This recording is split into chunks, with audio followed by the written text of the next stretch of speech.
ஆண்டவராகிய இயேசு கிறிஸ்துவின் நாமத்தினாலே இந்த விடுதலை நிகழ்ச்சிக்கு உங்களை வரவேற்கிறேன்.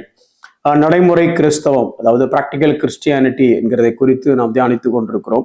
இது ஏன் ரொம்ப முக்கியம் அப்படின்னா, பல நேரங்கள்ல நமக்கு உபதேச கோட்பாடுகள் நல்லா தெரியுது, இதுதான் சரியான சத்தியம், இதை தான் ஃபாலோ பண்ணணும், எல்லா காரியத்தையும் விளக்க முடியட்டாலும் எது தப்பு அப்படின்னு நமக்கு டிசைன் பண்ணக்கூடிய அளவுக்கு இன்னைக்கு நமக்கு நாலேஜ், அதாவது அறிவு வளர்ந்துருச்சு.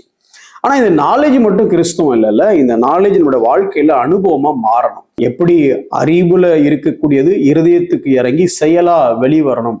அதாவது இன்ஃபர்மேஷன் எப்போ அப்ளிகேஷனா மாறுதோ அப்போதான் டிரான்ஸ்ஃபர்மேஷன் நடக்கும். அதனால இந்த நடைமுறை கிறிஸ்தவம் வாழ்க்கையில நம்ம இந்த சத்தியத்தை எப்படி அபியாசப்படுத்த வேண்டும் அப்படிங்கிறத கற்றுக்கொண்டிருக்கிறோம். ரோமர் 12வது அதிகாரத்துல அநேக பிராக்டிக்கல் காரியங்களை பவுல் எழுதுகிறார். அப்படி எழுதுறதுல ஒரு காரியம் இந்த உபசரிப்பு அல்லது விருந்தோம்பல், அந்த காரியத்தை குறித்து எழுதுகிறார். அதைத்தான் நம்ம படிச்சுட்டு இருக்கோம். அந்நியரை உபசரிக்க நாடுங்கள் அப்படின்னு சொல்லி ரோமர் 12வது அதிகாரம் 13வது வசனத்தினுடைய பின்பகுதியில எழுதுறார். இது குறித்து அநேக காரியங்களும் படிச்சோம். குறிப்பா இந்த அப்போஸ்தலர் நடவடிக்கைகள்ல நாம அங்கங்க அப்படி லைட்டா வாசிச்சுட்டு போறோம். ஆனா அதை கொஞ்சம் பிராக்டிக்கலா யோசிச்சு பார்த்தா அதுக்குள்ள எவ்வளவு பெரிய ஹாஸ்பிட்டாலிட்டி இருக்கு அப்படிங்கிறத குறிச்சுதான் நம்ம படிச்சுட்டு வரோம். இப்போ நான் ஒரு வசனத்தை வாசிக்கிறேன் பாருங்களேன். அப்போஸ்தலர் நடவடிக்கைகள் 28வது அதிகாரம் 14வது வசனத்துல இருந்து வாசிக்கிறேன், கேளுங்க. அதுக்கப்புறம் நம்ம வேலைக்கு அதை படிக்கலாம்.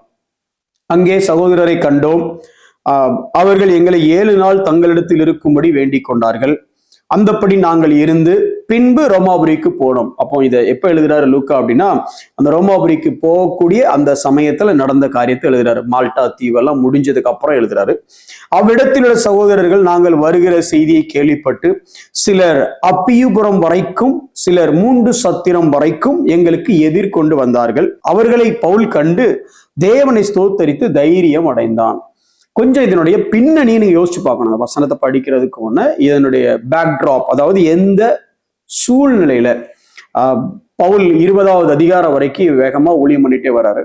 20வது அதிகாரத்துல ஒரு ஃபேர்வெல் ஸ்பீச், அதுக்கப்புறம் 21ல அப்போஸ்தலர் 21ல எருசலேமுக்கு பயணம், அப்புறம் எருசலேமுக்கு வந்ததுக்கு அப்புறம் அப்படி தொடர்ந்து ஏறக்குறைய போராட்டமே தான். நீங்க அதை படிச்சு பார்த்தீங்கன்னா புரியும். 21 வராரு, முறைமைகளை செய்துட்டு அந்த தேவாலயத்துக்குள்ள போகும்பொழுது அங்க ஒரு பெரிய பிரச்சனை, அடிதடி கலவரம், அவரை பாடாப்படுத்துறாங்க. அதுக்கப்புறம் ஈவன் அந்த சூழ்நிலையில விசுவாசத்தோடு தைரியமா தேவனுடைய சத்தியத்தை அங்க சொல்றாரு. அதுக்கப்புறம் ஜெயிலுக்கு போறாரு. அங்க ஜெயில கொஞ்சம் த்ரெட், அதாவது இவரை கொல்லணும்னு தீர்மானம் எடுத்த உடனே அங்க இருந்து சிசரியா ஜெயிலுக்கு நைட்டோட நைட்டா கொண்டு போறாங்க. அப்புறம் சிசரியா ஜெயிலே அங்கேயே இருக்கிறாரு. அங்கேயும் பாத்தீங்கன்னா அப்புறம் பேலிக்ஸோட ஒரு என்கொயரி, அதுக்கப்புறம் ஃபெஸ்டஸோட என்கொயரி, அதுக்கப்புறம் அகரிப்பா ராஜாவோட என்கொயரி. இதெல்லாம் முடிஞ்சிட்டு இல்ல நான் ராயனுக்கு அபயமிட்டேன் அப்படின்னு சொல்லிட்டு இப்ப அங்கிருந்து அந்த கேஸை சீசருக்கு மூவ் பண்ணதுனால அங்கிருந்து அவர் என்ன பண்றாரு, ரோமா வரைக்கும் வந்துட்டு இருக்கிறாரு. வர்ற வழியில அது பயணம் சரியா இருந்துச்சா அப்படின்னா பயங்கர கப்பல் சேதம், உயிர் பிழைச்சதே பெரிய விஷயம். சரி, உயிர் பிழைச்சி மால்டா தீவுல அங்க போய் இறங்கினா கூட அந்த தீவுல அங்க என்னாச்சுன்னா அங்க ஒரு பாம்பு கடிச்சுது. அங்க பாம்பு கடிக்கும் போது சரி அதுல இருந்தும் ஆண்டவரை காப்பாத்துறாரு. அதுக்கப்புறம் அங்க ஒரு பெரிய ஊழியம் நடந்து நல்ல உபசரிப்பு. அங்க இருந்து கிளம்பியாச்சு. இப்ப எங்க வரோம், ரோமாபுரிக்கு வரோம். இப்ப ரோமாபுரியில் என்ன நடக்கும் தெரியாது. ரோமாபுரியில இருந்து மரண தண்டனையா இல்ல ஜெயிலா இல்ல இந்த கேஸ் எப்படி முடியும் எதுவுமே தெரியாது. ஏறக்குறைய ஒரு மிகுந்த ஒரு கலக்கத்தோட 20வது அதிகாரம் வரைக்கும் வேகமாக சென்ற பவுலினுடைய பயணம் 20வது அதிகாரத்துக்கு அப்புறம் அப்படியே இந்த எருசலேம், அந்த சிசரியா, இந்த கப்பல், அப்புறம் இந்த மிலேத்தா தீவு, அதுக்கப்புறம் அப்படியே திருப்பி இங்க வந்துட்டு இருக்கிறார். இப்படி வரும் பொழுது ரோமாபுரிக்கு வராரு. யாரா வராரு, சீசரினுடைய கைதியா வராரு. அவர் என்ன கலெக்டரா வராரு, கைதியா வராரு. இப்படி கைதியா வரும் பொழுது பவுலோடு கூட சேர்ந்து நீங்கள் அடையாளப்படுத்தப்பட்டாலே ஒரு பிரச்சனை. ஏன் அப்படின்னா எல்லாருடைய கண்களும் பவுலை பார்த்துட்டு இருக்கு, இவனுக்கு என்ன ஆக போகுது அப்படின்னு பார்த்துட்டு இருக்காங்க. அப்போ பவுலோட யாரெல்லாம் இருந்தா, இங்க யாரெல்லாம் இருந்தா அப்படின்னு அந்த மாதிரி சூழ்நிலையில தான் பவுல் இருக்கிறார். இப்போ இந்த பவுல் வரும் பொழுதே பாத்தீங்க அப்படின்னா அங்க வர்ற வழியிலே ஒரு கூட்டம் நிப்பாட்டி எங்க வீட்டுல தங்கிட்டு போங்களேன், இல்லப்பா நான் முன்னால மாதிரி இப்ப அப்போஸ்தலர் அந்த மாதிரி ஒரு ஊழியத்தின் நிலைமையில இல்ல, ஒரு கைதியா தான் வந்திருக்கிறேன், ஒரு அப்போஸ்தலர், பட் ஆனாலும் கைதியாக ரோமாபுரிக்கு வந்துட்டு இருக்கும் போது கூட அங்க ஒரு கூட்டம் என்ன பண்ணுச்சு அப்படின்னா எங்க வீட்டுல எனக்கு தங்கிட்டு தான் போகணும் அப்படின்னு சொல்லிச்சு. அங்க ஒரு 7 நாள் அவர் தங்குறாரு. சரி, இவர் தங்கிட்டு இருக்கும் பொழுதே பாத்தீங்க அப்படின்னா இவர் தங்கி ரோமாபுரிக்கு இப்படி வந்துட்டு இருக்கிறாரு. வந்துட்டு இருக்கும்போது இன்னொரு கூட்டம் ரோமாபுரியில இருந்து கிளம்பி போய் வரவேற்குது. இப்ப நம்ம ஊர்ல இப்போ ஒருவேளை சென்னையில இருந்து ஒருத்தங்க திருநெல்வேலிக்கு வராங்கன்னு வச்சுட்டுங்களேன், வந்துட்டு இருக்கும் பொழுது நாம அதை வீட்டுக்கு மீட் பண்றது வேற விஷயம், பஸ் ஸ்டாண்டுக்கு வந்து அவங்களுக்காக வெயிட் பண்ணி கூட்டு போறது ஒரு விஷயம், இல்ல திருநெல்வேலி ஸ்டேஷனுக்கு வந்து அவங்கள கூட்டு ஒரு விஷயம். இன்னும் விட்டா வண்டி மதுரைக்கு எப்போ வரும், நான் மதுரைக்கே வந்துடுறேன், கொஞ்ச நேரம் பேசிட்டே வரலாம்ல, மதுரையில இருந்து திருநெல்வேலி வர வரைக்கும் பேசிட்டே வந்துட்டு அப்புறம் திருநெல்வேலியில இருந்து வீட்டுக்கு வர வரைக்கும் பேசிட்டே வந்துட்டு அப்படி இப்படி இருந்தா எப்படி இருக்கும்? ஏறக்குறைய அதை மாதிரி தான் வாசிக்கணும் பாருங்களேன். அந்த இடத்துல என்ன வருது பாருங்க, அவ்விடத்தில் உள்ள சகோதரர்கள் நாங்கள் வருகிற செய்தியை கேள்விப்பட்டு சிலர் அப்பியபுரம் வரைக்கும் வந்தார்கள். அப்பியபுரம் வரைக்கும் அவங்க கிளம்பி வந்தாச்சு. அடுத்து சிலர் 3 சத்திரம் வரைக்கும் வந்தார்கள். அப்படின்னா ரோம்ல இருந்து இந்த அப்பியபுரம்ங்கிற இடம் எப்படி இருக்குன்னா ஒரு கிட்டத்தட்ட ஒரு 52 மைல் சவுத்துல இருக்கு. அதே மாதிரி இந்த அப்பியன்பி அந்த 3 இன் இருக்குல்ல, அது ஏறக்குறைய 30 மைல். அப்போ ஏறக்குறைய பவுல் வர்றா, நான் வரவேற்க போறேன் வரியா, அப்போ ஒண்ணு பண்ணேன், நான் நேரா அப்பியபுரம் வந்துட்டோம், அங்கிருந்து வந்துட்டுமா, சரி அங்க வந்துரு, நீ எங்க வர, நான் அந்த 3 சத்திரத்துக்கு வந்துருந்தேன் அப்படின்னு சொல்லி அப்படி கிளம்பி போன் பண்ணாங்களா, வாட்ஸ்அப் பண்ணாங்களா, பேஸ்புக்ல போட்டாங்களா தெரியாது. ஆனா அன்னைக்கே இந்த பவுலுக்கு கிளம்பி பல நாள் ஆச்சு. கப்பல் சேதோ, மால்தா தீவு, மிலேத்தா தீவு, அதுக்கப்புறம் கிளம்பி எப்படி வந்தாரு, என்ன டைம்ல வந்தாரு, எந்த கப்பல்ல வந்தாரு, ஆன்லைன்ல ட்ராக்கிங் பண்ணாங்களா, எதுவுமே தெரியாது. ஆனா இவர் வந்த நேரத்தை கரெக்டா கண்டுபிடிச்சு வந்த ஸ்டேஷன் வரைக்கும் அப்ப யோசிச்சு பாருங்களேன், அந்த ஒரு 3 மாசம் வரைக்கும் பவுல் எப்படி வராரு எப்படி வராரு எப்படி வராருங்கிற சிந்தனையிலேயே இருந்திருப்பான். அப்படின்னா பவுல் சொந்தக்காரனா இல்ல, எதனால? இந்த கிறிஸ்துவின் ரத்தம்.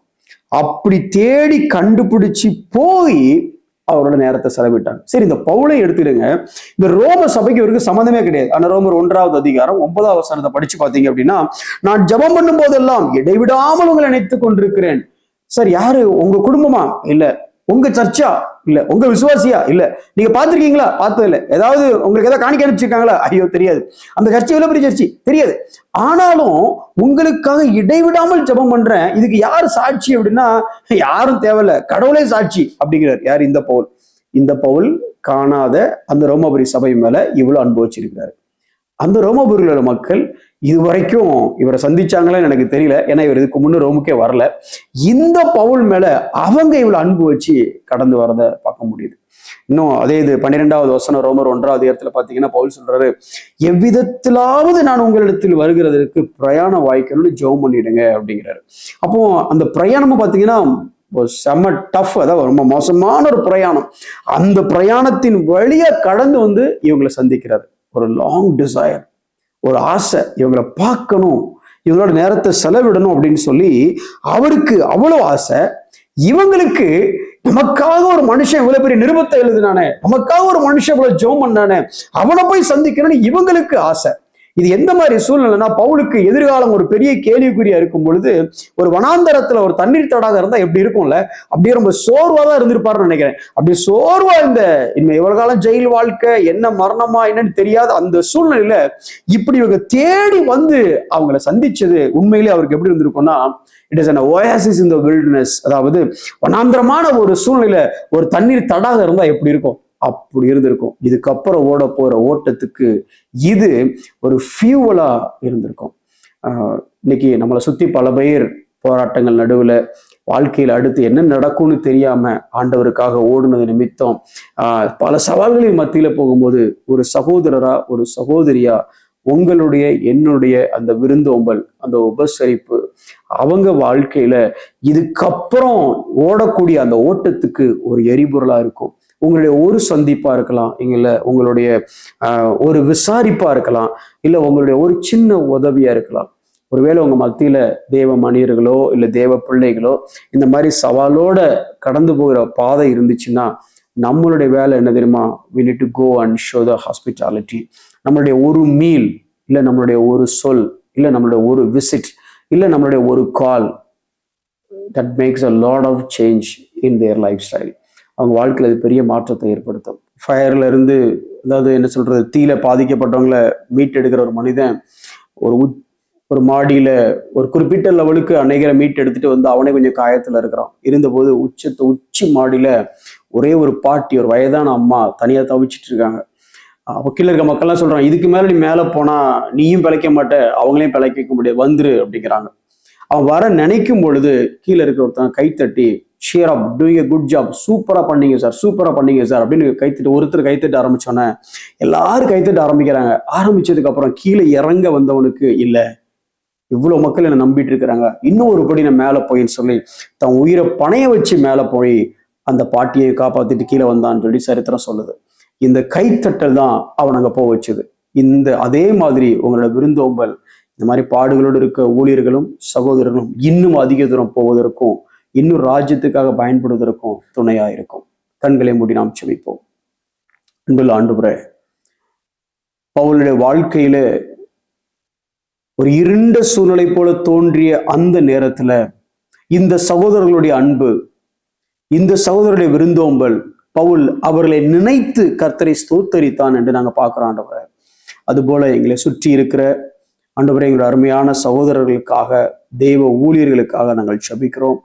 ஆண்டவரே, எங்கள் உள்ளத்திலே அவர்கள் மேல் அப்பா தகப்பனே ஒரு ஆண்டவரே பாசத்தையும், அந்த விருந்தோம்பல் இன்னும் அவங்களை விசாரிக்கக்கூடிய, அவர்களை நேசிக்கக்கூடிய, அவர்களுக்கு பணிவிடை செய்யக்கூடிய அந்த ஆண்டவரே விருப்பத்தையும் அந்த உணர்வையும் எங்கள் இருதயத்தில் நீங்க தாங்க ஆண்டவரே. உம்முடைய பிள்ளைகளை இன்னும் அதிகமாய் அன்பு செலுத்தி, அவர்கள் எந்த ஜாதி, எந்த மதம் ஆண்டவரே, எந்த டினாமினேஷன் இதெல்லாம் இல்லை ஆண்டவரே, கிறிஸ்துவின் இரத்தத்தினால் ஆண்டவர் மீட்கப்பட்ட அவர்களையும், கிறிஸ்துவுக்காக வாழ்கிற அவர்களையும் ஆண்டவரே நாங்கள் உதவி செய்யவும் உபசரிக்கவும் எங்களுக்கு நீர் கிருபை புரிந்தருளும். இயேசுவின் நாமத்தில் பிதாவே, ஆமென்.